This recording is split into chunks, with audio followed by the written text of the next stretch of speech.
Alright guys, let's talk about this Fobus Glock 36 holster I got. It's one of the Fobus paddle holsters. They're a budget line of holsters. They're probably the cheapest Kydex holster on the market. And I went with this for the Glock 36 because number one, it's very difficult to find any left-handed holsters for the Glock 36 that aren't custom. And number two, I didn't want to spend a lot of money because, I don't carry the Glock as much as the LC9, so I just wanted a paddle holster for when I'm like hunting or something like that that's easy to get on and off and is real simple. And, well, let's just start with the big white elephant in the room, Fobus.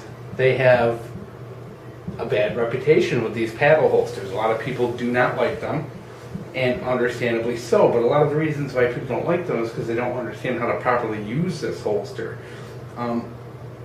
When I get a product, typically like I buy something, this is something I bought for my own personal use. It's not part of the channel, but typically whenever I buy something, it's part of the channel, one of the first things I do is go to the manufacturer's website and read their recommendations and all that, because there's actually a surprising amount of information about pretty much every product out there about these things and how to care for them and maintain them, and I just like knowing that information. And Fobus had quite a bit of information on how to properly use and care for and break in this holster. Now when you go online, you go into the forums and you look at videos on this, the major complaint you see is that these are extraordinarily tight and that people can't get their firearm in and out without it popping out of their pants. And it's a pretty legitimate complaint, because when I first got this and before I looked on the website on how to properly use this, I put this thing in there and I felt like I couldn't get it out. It was like it felt like it was cemented in there, and I was kind of like, oh my god, I wasted my money on this. But I went to the manufacturer's website, did some reading, did some research, and now what I have is actually a very enjoyable and very decent holster for like the $22 or $23 that I paid for this thing. And I'm actually very happy with this purchase, and it's holding up very well. I've been carrying it for a couple of weeks now actually, and it's actually been fantastic once you get it through that initial break-in, which only takes maybe half an hour. So let's explain. They make these Fobus holsters for all different guns. They're pretty much the same though in how they work. They're a paddle holster. Let me pull this out. Set the firearm aside, and that firearm is safe, of course. How they work is you have this paddle that goes into your pants. So you don't have to loop these into your belt.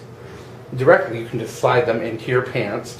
The paddle goes on the inside of your pants, and the holster goes on the outside. And there's this lip here that is designed to catch your belt from the inside of your pants as you pull up, and to allow the weapon to release. Now, here's how the actual retention works. Your retention is right here along the trigger guard.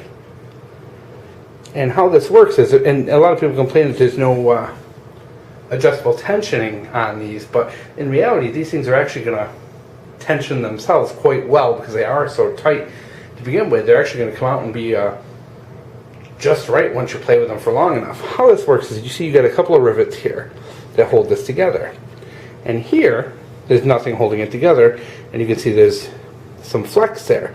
As the firearm goes in, it basically goes in, snaps, it spreads this as it goes in, and then it snaps back into place behind it.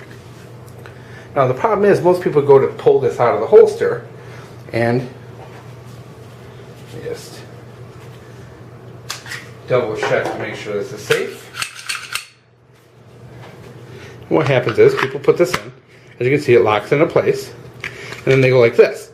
And no matter how hard you pull, this firearm is not coming out because your hand is preventing that from spreading. Even if you take your hand and bring it up here, it still takes a tremendous amount of energy to get that gun out of the holster. Now how this works and how this firearm is held in place is because of that seam there. Now as this rides into your pants, you pull on the gun, and what happens is, you can see as you pull on the gun, it spreads that. and opens it for you. I'm trying to do this backwards, but whoops. Get that back where we belong here. Tough doing this next to a camera. But as you can see, it comes out with a... Oh, I'm all cockeyed now. You need to release the firearm with a quick jerk. You can't pull it out gently. You can't pull it out slowly. You've got to jerk it out with a quick, swift, sudden movement. You can't do it slowly. You can't ease it out. No, you've got to pull 100%. And what it does, like I showed you, is as you pull, it opens that and then releases the firearm. If you pull slowly, it doesn't release it enough. You need that sudden jerk to really open it up for you. Now, so what you do, and if you're actually holding it right and not in front of, trying to do it in front of a camera, it comes out very easy now. I can actually get this in and out with minimal effort, actually. As you can see, oh, you can't see.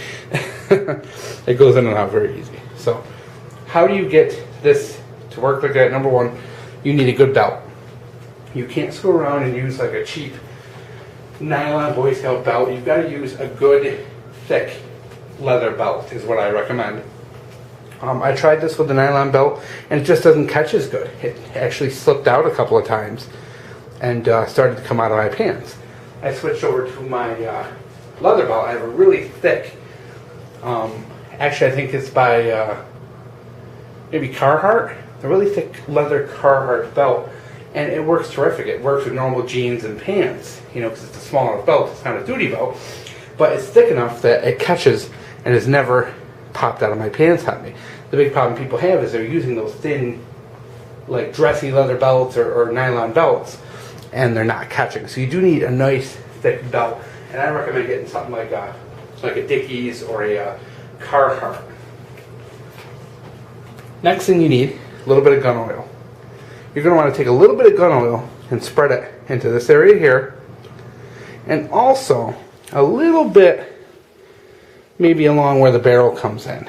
Now, you might be able to see, but you can see there's a little bit of spot where the oil is worn off there, and that's where it's making contact. So what I did was actually, after using this a couple of times, I put some oil on the slide there, and that helped quite a bit. It spread the oil inside the Kydex, and that made a world of difference. Just a couple drops of gun oil really made a difference. And plus, you know, having this oiled up on the inside will help protect your firearm. Every time you put it in, you will have a little residue in there that will help protect the firearm. So here's what you do.